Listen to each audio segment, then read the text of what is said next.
안녕하십니까, 이진우입니다. 아주 사소한 발명품이 경제에 큰 영향을 주는 경우가 간혹 있죠. 컴퓨터가 판독할 수 있도록 막대 모양의 검고 흰 줄무늬 기호를 만들어 놓은 바코드도 그런 사례인데요. 주로 상품의 포장지에 쓰여서 상품 관리를 하는 데 이용되는데 이게 경제에 미친 영향이 꽤 큽니다. 오늘 공부왕 이종훈 시간에는 이 바코드가 어떻게 발명됐는지, 그리고 어떤 영향을 주고 있는지 들어보겠습니다. 요즘 스마트라는 단어와 결합한 비즈니스들이 끊임없이 나오고 있죠. 중국에서는 특히 스마트 에듀 기업들이 최근 몇 년 사이에 급부상했습니다. 오늘 트렌드 리포트에는 중국의 스마트 교육 사업 관련한 비즈니스들의 최신 트렌드를 좀 알아보겠습니다. 손에 잡히는 경제 플러스 광고 듣고 시작합니다. 오늘 공부왕 이종훈 시간에는 일상생활에서 많이 접하는 바코드에 대해서 공부해 보겠습니다. 이종훈 작가님 어서 오세요. 안녕하세요. 이게 마트에 가면 계산하시는 분들이 손에 그 리더기 들고 총처럼 생긴 띵 하고 읽으면 이게 얼마짜리고 뭐 언제 들어온 거고 다 자동으로 입력이 된다면서요. 예. 그게 바코드죠? 그렇죠. 우리가 마트에서 흔히 계산할 때마다 자주 보는 거죠. 뭐 상품에 이렇게 라벨이 붙어 있잖아요. 라벨에 뭐 막대기들 표시가 있고 거기에 이제 스캐너를 찍으면 갖다 대면 띡 소리가 나고 우리는 이제 그 상품을 계산하면 되는 건데, 그거 처음에 나올 때는 저게 뭔가 싶었어요. 정말 굉장히 옛날 일인데. 처음에 나올 때는 리더기가 아니었어요. 이렇게 손에 들고 있는 스캐너가 아니고 이렇게 그 리더기가 박스형으로 우리 공항에 이제 보안 검색에 통과할 때 쭉 밀어 넣으면 하나씩 리더기가 컸죠. 그때는. 근데 바코드가 실험실이 아니라 세상에 처음 등장했던 건 정확하게 이제 1974년 6월 26일 오전 8시 1분입니다. 미국 오하이오주의 트로이 마시 슈퍼마켓에서 사라 뷰캐넌이라는 직원이 바코드로 리글리사가 만든 껌 10팩을 결제한 것이 오늘날 우리가 마트나 슈퍼에서 보는 바코드의 시작인데 굉장히 디테일하죠. 1974년 6월 26일 오전 8시 1분. 이게 이제 뭐냐면 미국에서는 소위 말해서 유통혁명이 일어난 날, 바코드의 날처럼 이날을 기념하거든요. 그래서 이날 껌 10팩을 결제해줬던 사라 부캐넌이라는 직원이 미국 내에서 보면 사진도 이렇게 계속적으로 공개가 돼요. 지금 현재 모습까지 공개가 될 정도로. 이분이 그 유명한 바코드를 처음으로 바코드로 상품을 결제한 최초의 인물.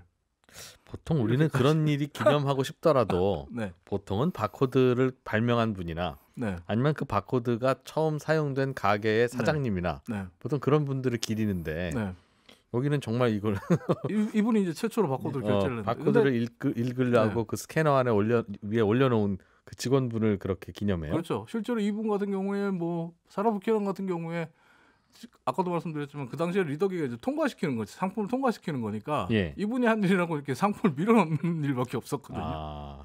재밌네요. 1974년 생각보다 오래됐구나 하는 생각도 들고 그러네요. 74년이면 이 작가님하고 거의 이제 비슷한. 그러니까 50년이 채 안 되는 건데 이 50년이 채 안 되는 이 발명품이 그래도 정말 짧은 시간 동안 세상의 모든 것을 0과 1로 디지털화시켰고 또 정보로 가득 채웠습니다. 바코드 같은 경우 1949년 미국 필라델피아에 있는 드렉셀 대학의 버나드 실버라는 대학원생과 노만 조셉 우드랜드라는 대학원생이 처음 개발을 했는데 사실 버나드 실버라는 대학원생은 아이디어를 제공했고 노만 조셉 우드랜드가 이 개발의 대부분을 담당했기 때문에 일부에서는 노만 조셉 우드랜드를 바코드의 발명자라고 이야기하고 어떤 책에는 또 보면 버나드 실버와 공동 발명자로 돼 있고 이 부분은 참조해서 아시면 좋을 것 같고요. 이 처음엔 왜 만들었어요? 뭐가 불편해서 만든 거예요? 이게 드렉셀 대학 축제 때 대학 축제에서 아이디어가 처음 나왔다 그래요. 대학 축제라는 게 지역에 있는 여러 인사들이 대학 축제를 축하해주러 오잖아요. 그런데 소매 유통업을 하던 한 인사, 그러니까 슈퍼마켓 몇 개 갖고 계시던 분이 가게 사장님, 가게 사장님이 이제 드렉셀 대학 학장에게 앉아서 이야기를 하다가 우리 상품 가격 계산하고 상품 관리하는 게 너무 힘들다. 이거 혹시 좀 자동으로 계산해 줄 수 있는 기계 같은 거 만들 수 없냐라고 그 공과대학에서 좀 만들 수 없냐, 드렉셀 공과대학에서.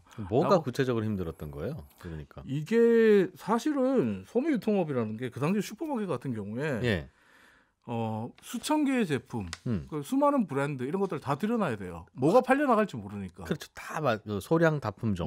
그런데 이게 얼마나 팔려 나갔는지 이걸 다 손으로 수기로 다 적어놔야 되고 수첩에 적어야죠. 네, 남은 장부에 적어야죠. 그리고 남은 재고 물량이 얼마 되는지 이거까지 다 파악을 하려면 네. 어떻게 해야 되냐면 일주일에 한 번 문 닫고 온 직원이 붙어가지고 몇 개 그거 남았는지 다 계산해야 돼요. 그 숫자 맞춰보고 숫자 맞춰보고 몇 개 팔렸는지 또 숫자 맞춰보고 실시간으로 안다는 건 모를 일이네요. 요즘 꿈도 못 꿀 요즘 일이죠. 통조림 중에 뭐가 잘 나가라고 하면 주말에 재고 한번 확인해 보고요. 네. 뭐 꽁치가 조금 잘 나가는 것 같긴 합니다만 잘 모르겠어요.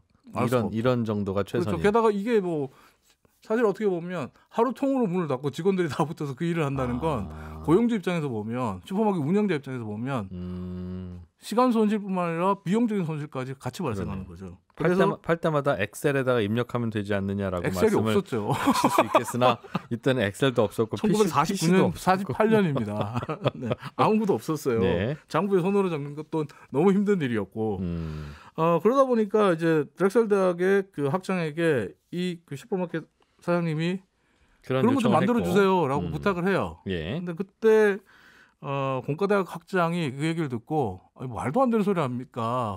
그런 걸 어떻게 만듭니까? 그런 건 없어요 세상에. 네. 못 만듭니다라고 한 거예요. 근데 이 얘기를 옆에 대학원생이었던 버나드 실버가 같이 듣습니다. 그리고 친구인 노만 조셉 우드랜드에게 야 이런 게 필요하다고 하는데 한번 만들어 볼래? 이거 한번 만들어 볼까? 라고 이야기를 해요. 이거 만들어서 사업화하면 우리 떼돈 벌 수 있을 것 같아. 스타트업, 요즘 말로 하면 스타트업을 시작하자라고 한 거예요. 그래서 항상 학장님 곁에 있어야 돼요. 이런 중요한 이야기도 듣지. 근데 이제 노만 조셉 우드랜드나 버나드 실버 같은 경우에 처음에는 네. 1920년대에 나왔던 논문을 참고했다 그래요. 그게 뭐냐면 상품에 펀칭 기계를 뚫어가지고 일일이 그걸 손으로, 그러니까 펀칭기를 뚫어도 그래도 그게 어느 정도 자동화가 되니까 펀칭기를 써볼까? 라고 했는데 이것도 말이 안 된다. 라고 해서 고민을 하는데 우드랜드가 우연히 네. 몰스 부호처럼 막대기를 길고 짧게 해가지고 어떤 그 숫자의 의미를 넣으면 되지 않을까. 표현하는 방식으로. 네, 표현하는 방식으로 만들어보자. 라고 하는데 어떤 그러니까. 게 좋을까 해서 간형 모양의 둥근 바코드를 만들고 불사이라고 붙여요. 그리고 그 특허를 나중에 신청을 합니다. 네. 특허를 신청했는데 그때는 관역 모양의 바코드연 모양이죠. 동심원처럼 그렇게 처음에는 생긴? 근데 특허를 신청했는데 이 특허에 관심을 보이는 사람이 아무도 없었습니다. 그래서 특허권이 만료가 다 돼 가는데 아무도 관심을 보이지 않으니까 아까 얘기했던 1949년에 특허를 얻었는데 예. 1962년에 그 필코라는 회사에 이 특허를 팔아버려요. 그리고 이 특허는 돌고 돌아서 RCA, 당시에 미국의 가전제품 1위 업체였던 RCA에 넘어가게 되는데 예. 이게 왜 특허 그 바코드에 사람들이 아무도 관심을 가지지 않았냐 하면 바코드라는 존재 그리고 아이디어는 획기적이고 좋은 것 같은데 리더기가 감당이 안 되는 거예요. 그렇겠죠. 그 당시 뭐 컴퓨터가 있었던 것도 아니고 레이저 스캐너도 없었으니까. 그러니까 A 회사에서 만든 B 꽁치 통조림 네. 이거를 네. 컴퓨터가 인식할 수 있는 걸로 표현해야 되니까 100, 100, 네. 100, 11 이렇게 돼야 될 거 아니겠습니까? 네. 그거를 이제 그 그림으로 표현한 네. 거니까 간단하긴 한데 그러니까 리더기가 별 용도가 없었다. 없고 예. 리더기를 만들려고 하니까 이거는 현실적으로 배보다 배꼽이 더 큰데 안 되겠는데? 라고 네. 해요. 근데 우드랜드가 1951년에 IBM에 취업을 하거든요. 그래서 IBM에 보고를 합니다. 자신의 아이디어를. 네. 이걸 상용화해 봅시다. 라고 했을 때 경영진들이 말도 안 되는 소리 하지 말라고 이걸 왜 단칼에 하냐? 잘라버립니다. 이거는 뭐 만들어봐야 돈만 비싸고 팔리지도 않는다. 예. 라고 했는데 1960년대에 들어와가지고 RCA가 이거를 특허를 사긴 샀는데 네. 이걸 가지고 뭐 할 게 없나라고 해서 66년에 전미식품유통협회에 바코드 기술 특허에 대해서 이렇게 설명을 해줘요. 예. 근데 전미식품유통협회가 상당한 관심을 보입니다. 그래서 RCA가 이거 돈 되겠다. 예. 이거 잘하면 유통의 그 분위기와 흐름을 우리가 장악할 수도 있겠다라고 생각해서 네. 기술 개발에 들어갑니다. 그리고 전미식품유통협회의 용역까지 받아서 프로젝트 비용까지 받아서 예. 시스템 개발을 해요. 근데 실패합니다. 안 됐어요 그때는. 예. RCA가 실패했는데 근데 예. 재밌는 건 이때 IBM이 짠하고 나서입니다. 음. IBM이 우드랜드에 보고도 있었고 우드랜드는 아까 그 처음에 특허냈던 그 특허냈던. 대학생이었다가 취업한 그 친구. 그리고 우드랜드 특허가 그 RCA로 갔지만 우드랜드가 IBM에 있으면서 서브로 개발했던 특허들도 있다 보니까 여기에 대해서 IBM도 기술을 갖고 있거든요. 네. 1971년에 IBM에 재직하고 있던 조지 로럴이라는 사람이 야, 우드랜드의 이 둥근 모양의 이 그러니까 불사이는 너무 불편한 것 같다. 철도 선로처럼 네. 짧은 막대기, 긴 막대기로 직사각형으로 만드는 게 낫겠다라고 해서 우리가 오늘날 보는 막대형 바코드를 개발합니다. 그 IBM의 동료가 네. 아까 그 학장님 옆에서 들었던 친구는 그냥 우드랜드한테 그 얘기 해주고 같이 이제 뭐 역할 끝난 개발을 거죠? 하죠. 근데 이제 아이디어를 주로 제공했던 케이스고 예. 그러다 보니까 미국에서 이제 바코드의 발명자 이렇게 얘기할 때 우드랜드와 조지 로럴 같은 개발자를 많이 얘기하는데 예. 근데 미국에서는 또 바코드를 발명한 건 우드랜드지만 네. 이 사람이 없었으면 바코드는 없다라고 하는 인물이 한 명 있습니다. 누구예요? 앨런 하버만이라는 사람인데 뭐 하던 분입니까? 슈퍼마켓 간부였어요. 아, 슈퍼마켓 체인의 슈퍼마켓 체인의 부장, 뭐 임원, 그래도 중역쯤 되는 예. 이런 분이었는데 앨런 하버만 하버만이 상무님. 네. 바코드 기술을 RCA를 통해서 처음 접하고 미국의 모든 식료품점들, 슈퍼마켓들이 바코드를 도입해야 된다. 라면서 주장해왔던 일종의 바코드 전도사였어요. 이분은 빨리빨리 이 상품 정보를 읽어내서 네. 데이터베이스를 만들 수 있다. 이거는 그것 정말 때문에? 대단히 혁신적인 기술이다. 내가 현장에서 일을 해봤을 때 이게 도입이 되면 정말 소매 유통업이 다 바뀐다라고 주장을 했는데 이 바코드에 대해서 그 미국 뉴욕타임즈 같은 경우에 앨런 하버만이 사망했을 때 미국의 이제 뉴욕타임즈는 유력 언론들이 바코드를 세상으로 이끈 인물이 사망했다. 이런 부고 기사, 특집 기사를 다룰 정도로 이 바코드를 이야기할 때 앨런 하버만의 존재를 굉장히 높게 평가를 하는데 근데 이분이 그럼 슈퍼마켓 임원이니까 네. 그럼 자기 슈퍼마켓부터 도입하고 아니요. 일단은 이 사람은 전미 식품 그 유통업체들을 다 협회 멤버들을 다 설득합니다. 아, 당신네 슈퍼마켓에도 이 바코드 써라. 이거를 전미 식품 유통협회의 표준 기술로 도입하자라고 합니다. 아예 제조업체가 붙이도록 네. 하자. 그러니까 제조업체, 슈퍼마켓 모두가 이 바코드 기술을 쓴다라고 하자라고 얘기를 해요. 근데 우리가 지금 생각해 보면 그렇게 비용을 절감할 수 있고 물류 관리의 혁신적인 기술인데 네. 반대할 이유가 없잖아. 네. 뭘 설득할 게 뭐가 있지? 라는 생각이 들잖아요. 네. 근데 그때 협회의 대다수가 앨런 하버만의 바코드 도입 주장을 반대했다 그래요. 왜요? 어떤 이유로? 포장재를 다시 만들어야 되니까. 아, 지금까지 바코드 안 찍어놓은 거 어떡하냐 네. 그럼. 네. 그냥 하자. 뭐 이렇게 귀찮게. 대표적인 회사 우리가 아는 밀러 맥주, 예. 맥주를 만든 밀러 컴퍼니인데 예. 밀러 같은 경우에 당시만 하더라도 1966년, 67년만 하더라도 1908년에 만들어진 인쇄기로 라벨을 만들고 있었거든요. 네. 근데 바코드를 만들려면 새로운 인쇄기를 도입해야 되잖아요. 아 이거 돈 들어서 못해. 우리 안 해. 이렇게 된 거예요. 그래서 근데 하기야 안 넣던 바코드를 인쇄해서 넣으려면 네. 다 싫었겠어요, 제조업체들. 다 싫어했죠. 제조업체 싫어했고 또 슈퍼마켓 같은 경우 리더기를 또 도입해야 되니까 그래서 그 모든 비용도 슈퍼마켓이 만만치 않고. 다 동의를 해야만 이게 도입될 수 있었던 네. 거군요. 표준 기술을 근데도 불구하고 1974년에 이게 처음 최초의 바코드 스캔을 해서 네. 그 상품 결제가 이루어졌지만 실질적으로 80년대 초반까지만 해도 미국에서도 바코드를 쓰는 데가 있고 안 쓰는 데가 있었어요.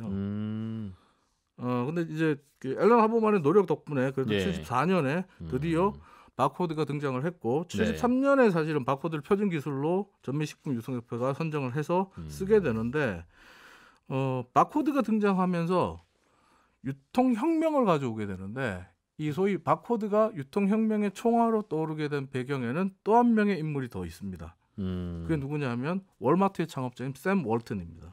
네. 월마트 같은 경우는 다들 아시겠지만 1962년에 미국 아칸소주의 정말 작은 잡화점에서 시작했고 예. 70년대 들어서 그 점포 수를 100여 개, 200여 개, 79년에 200여 개 이상 늘려나가는데 하지만 당시 슈퍼마켓 체인의 공룡은 K마트. 지금도 많죠. 네, K마트가 공룡인데 뭐 79년 통계를 보니까 월마트 매장이 229개, K마트는 1891개. 그러니까 9배나 더 큰 회사였어요. 근데 예. 샘 월튼이 K마트를 뒤집기 시작했던 결정적인 계기가 바로 바코드입니다.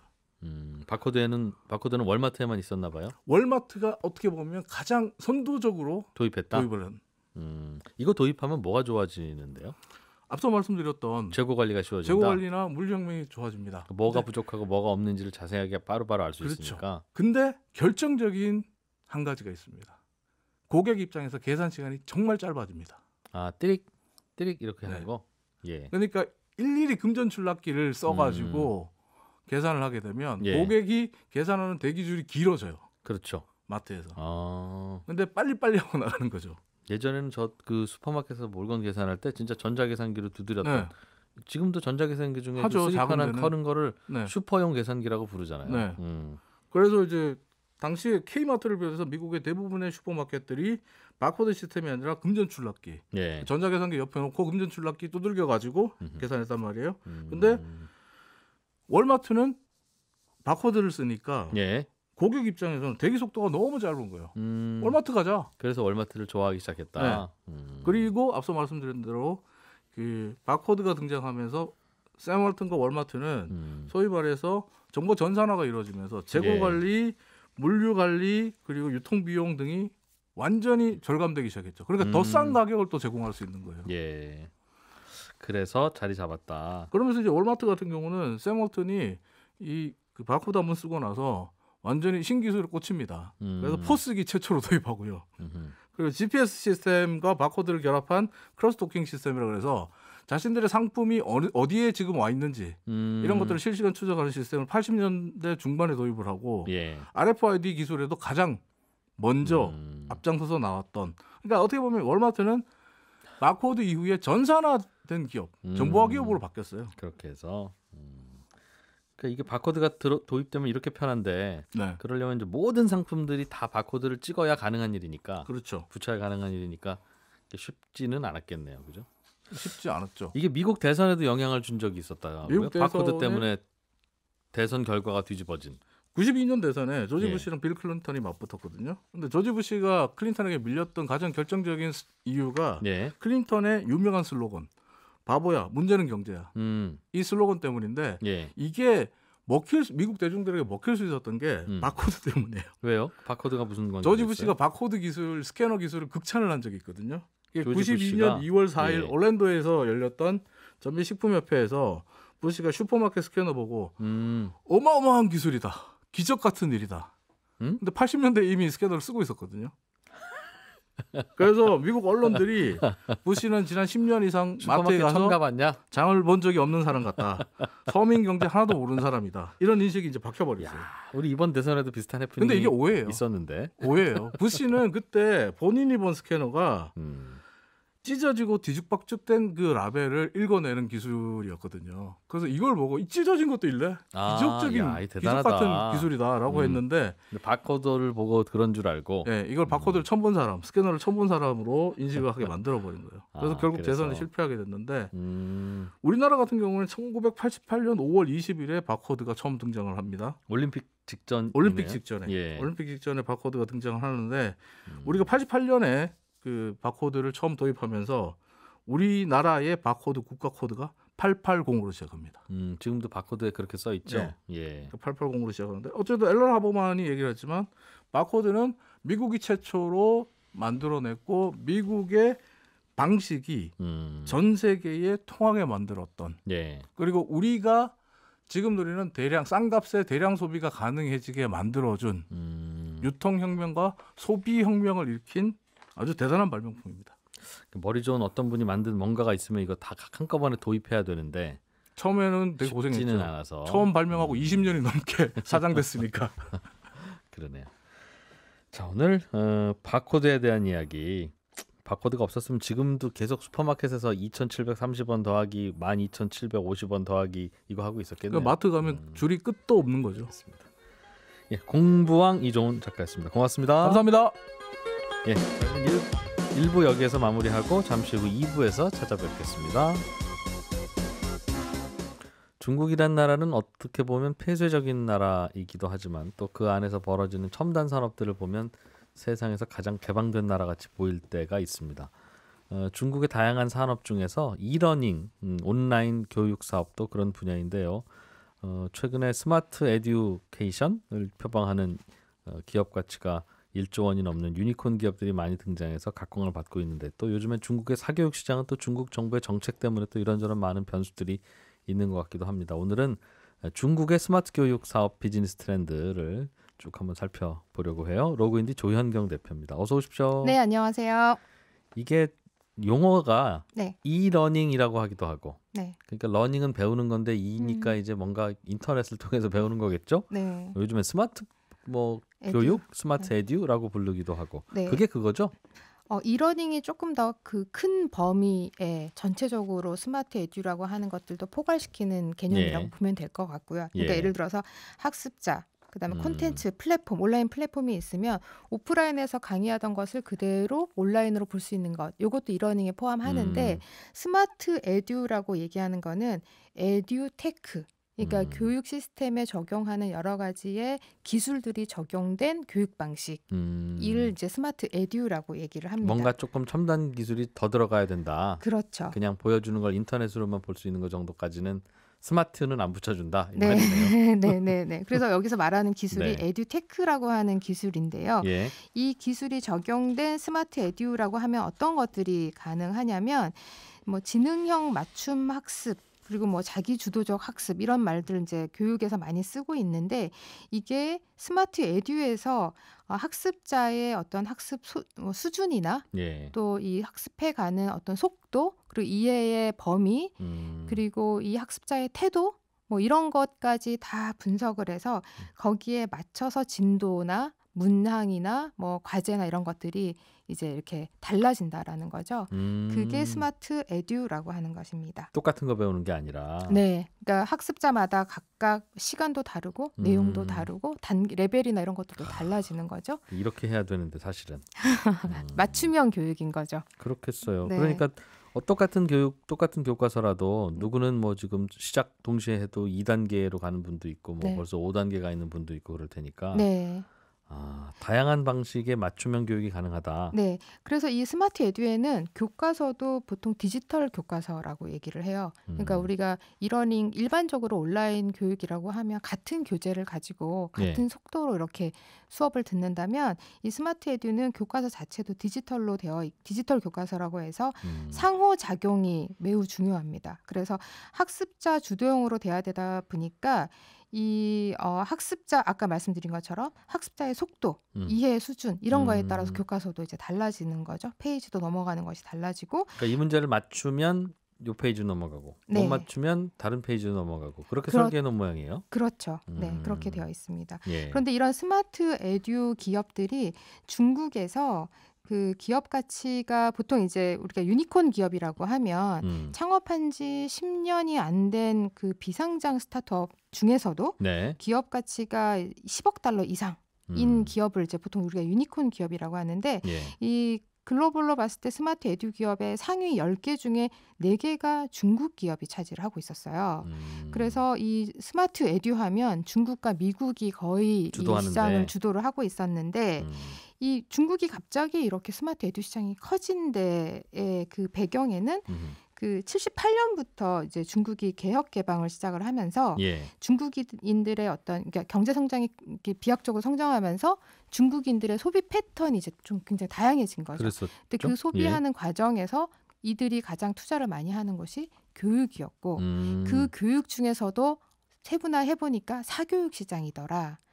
그래서 이 사교육 애들 교육 쉽게 말하면. 네. 그래서 이 아이들 교육이 뭐 신분 상승이나 뭐 이런 거에 대한 욕구가 이제 강해지다 보니까 뭐 우리도 그렇죠. 그렇죠. 어디나 마찬가지죠. 네, 교육열이 이제 끌어오르면서 그리고 또 이 중국이 여러 가지의 AR 뭐 AI 기술이나 또는 5G 이런 그 디지털에 관련된 기술들이 그때 같이 동시에 이제 발전을 하면서 요 기술들이 교육으로 접목이 돼서 이 스마트 에듀라고 스마트 테크 기업들이 많이 이제 증가하게 된 것입니다. 강한 교육열이 중국의 스마트 에듀 기술이 발전한 가장 첫 번째 이유. 네, 그렇죠. 그래서 이 모든 기술과 서비스를 교육에 집중하게 된 기업들이 대거 등장을 하게 된 것입니다. 그리고 이제 보통 우리나라 같은 국내만 해도 어떤 뭐 사람의 표정이나 또는 그 사람의 개개인의 정보를 취합하거나 하는 부분에 있어서는 법적인 규제나 이런 것들이 많은데 중국은 그 부분에서 조금 자유롭다 보니까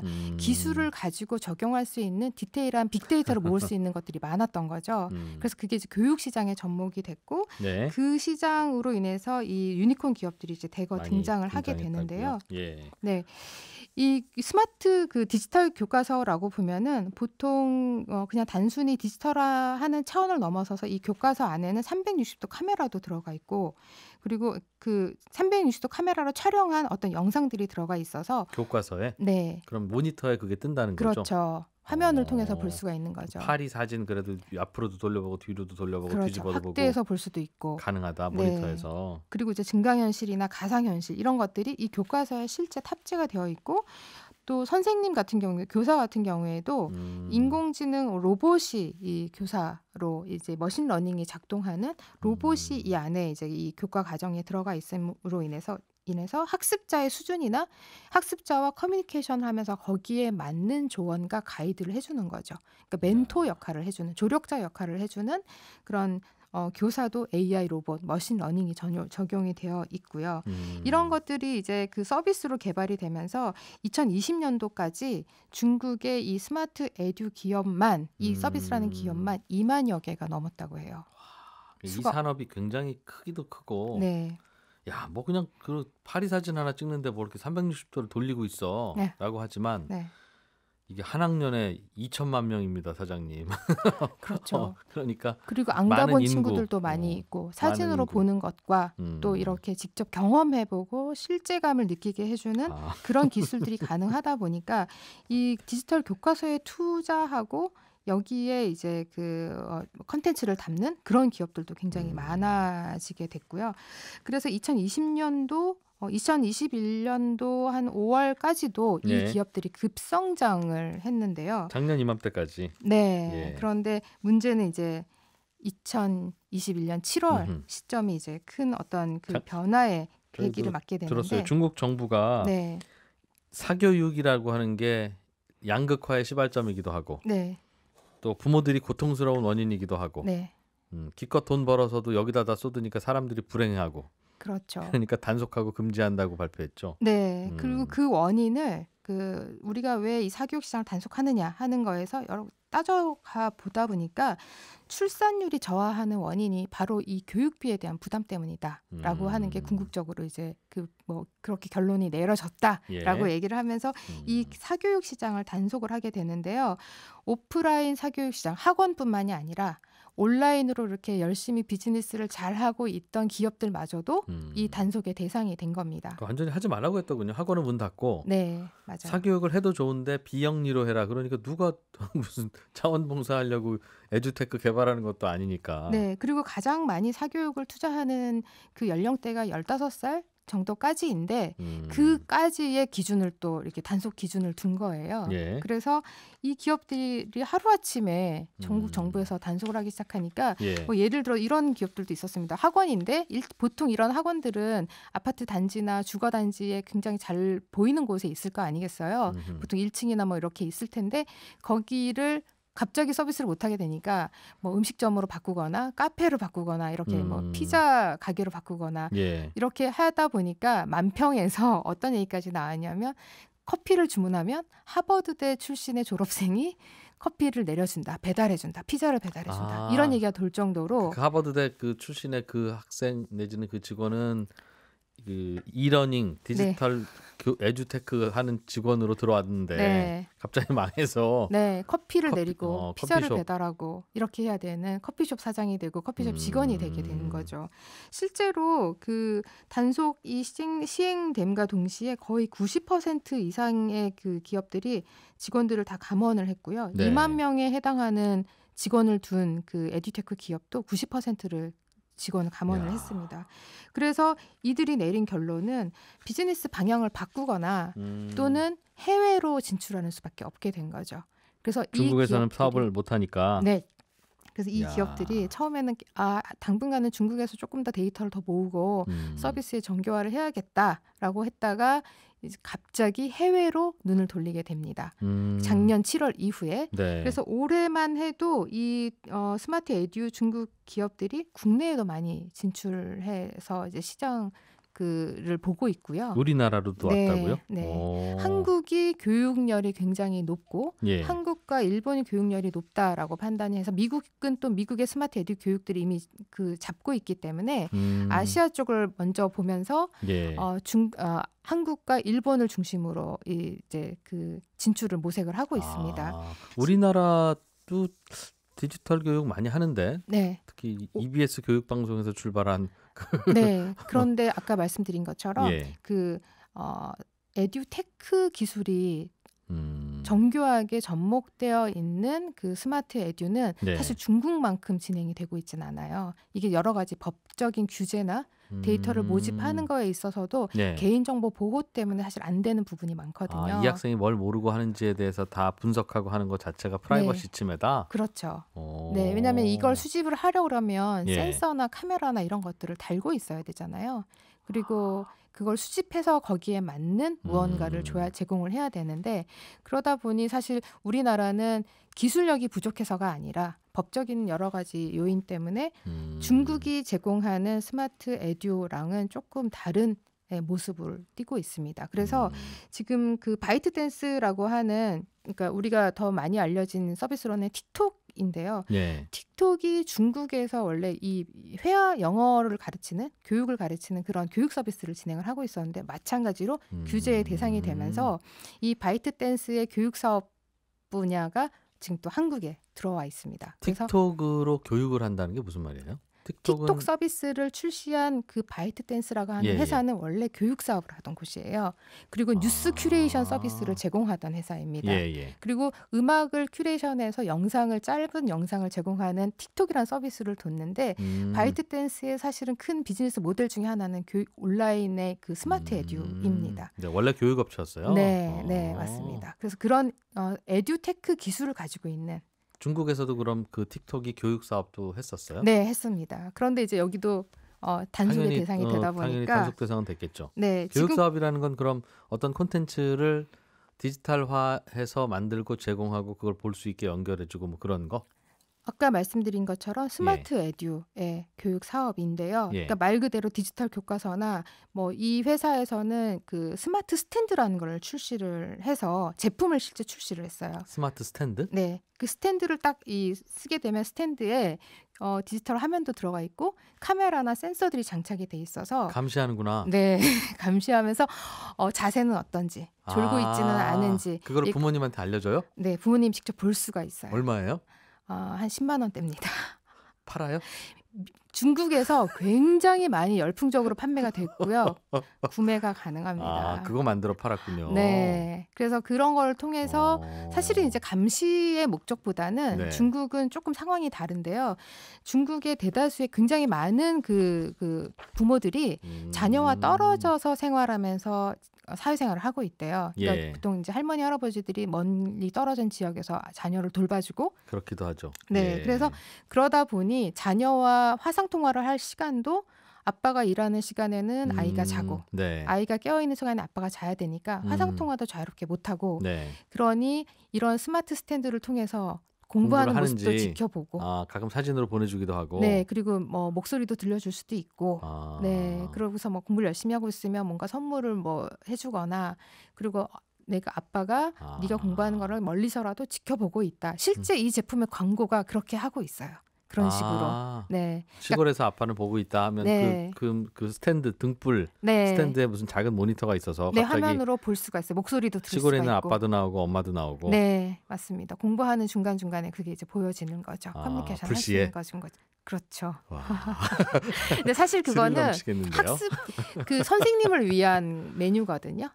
그 디지털로 연결되어 있는 교사를 위해서 아이가 이 어느 부분에서 이제 막히고 있는지 그 부분을 어떻게 설명해 줄 것인지 이런 부분들을 보여주기 위함인데 거예요. 똑같이 문제를 풀어도 뭐 얼마나 걸려서 푸는지 또 길게 걸렸다고 해서 그 시간을 다 문제 푸는데 쓴 시간이 아닐 수도 있으니까. 맞아요. 네. 그래서 근데 지금 제가 설명드리니까 바로 감시라고 말씀하셨잖아요.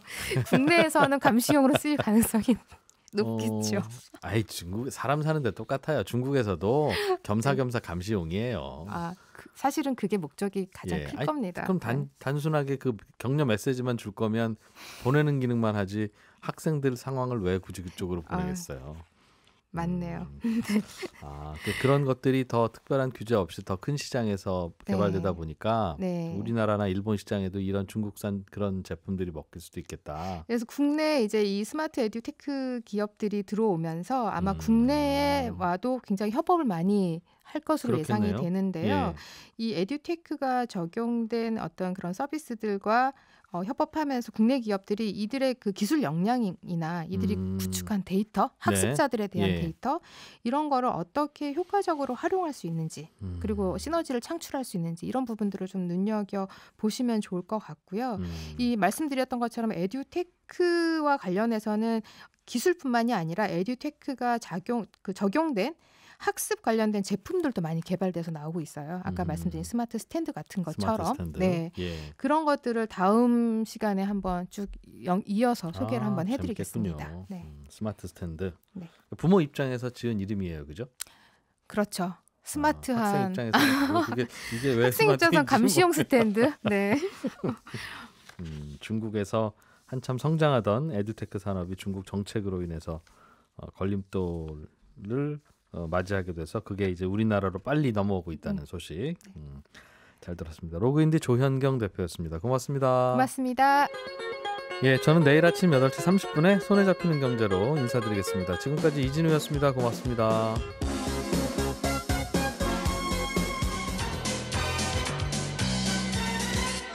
더 깊고 더 재미있는 경제 이야기 이진우의 손에 잡히는 경제 플러스